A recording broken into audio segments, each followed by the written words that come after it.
ايه انا النهارده جايبه لكم طريقه حلوه قوي. عايزين نعرف ازاي السمك لما بنيجي نعمله مقلي عند في المحلات بره، او بنشتريه مقلي جاهز بيبقى طعمه مختلف عن طعم اللي في البيت.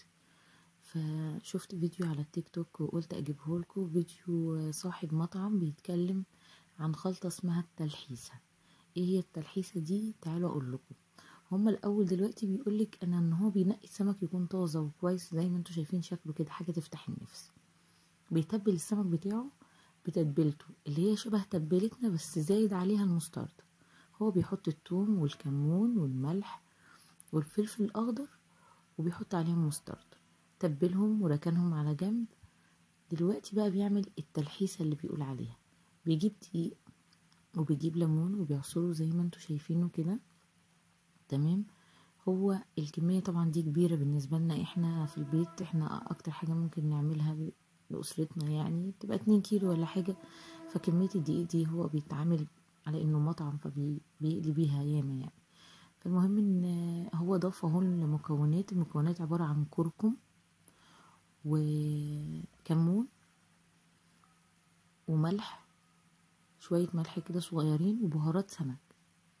بهارات سمك دي بيجيبها من يعني انتي ممكن تجيبيها من عند العطار او اي هايبر ماركت. تمام. وبيبدأ ينزل على المية على الدقيق بالمنظر ده، بيفضل يقلبه كده.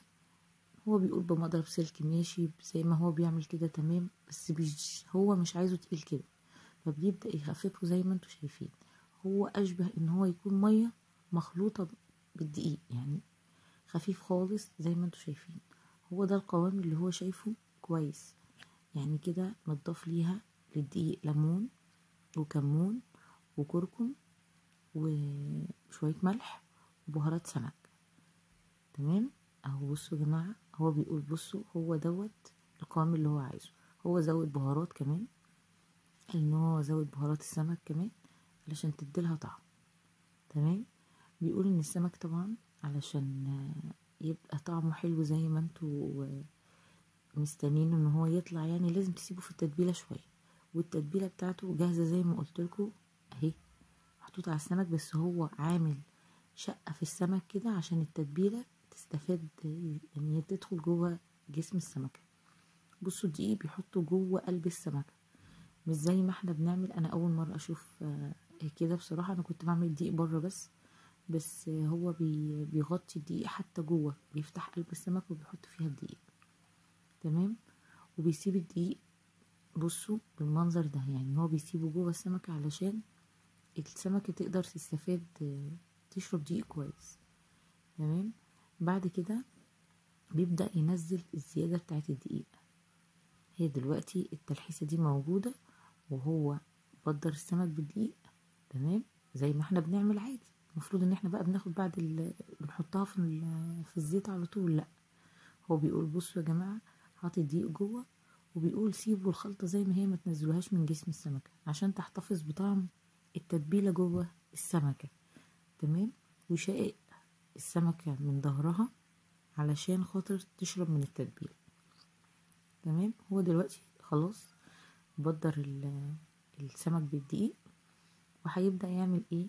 طبعا مع زيت سخن جدا هيبدأ ياخد السمك ده ويحطه بيقول ان احنا نمسك السمكة من مكان ما تبصمش في السمكة، يعني ما تضيعش الدقيق اللي فيه. فبيقول يا اما نمسك من عند الراس فوق، يا اما نمسك من عند الديل تحت. بيقول بصوا لما مسكت من تحت بص ايديا يعني بصمت في السمك، فهو مش عايز الحركة دي تحصل. عايزك على قد ما تقدري تمسكيه بطريقة ايه احترافية شوية. حطها فين؟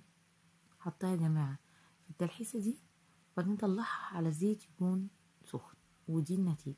بصراحة تسلم ايديه، السمك يفتح النفس. جميل. نسيت اقول لكم ان هو بيحط كزبرة ناشفة، معلش. يلا بألف هنا عليكم، جربوها وقولوا لي، ولو عجبتكم الفيديوهات دي انزل لكم فيديوهات تاني.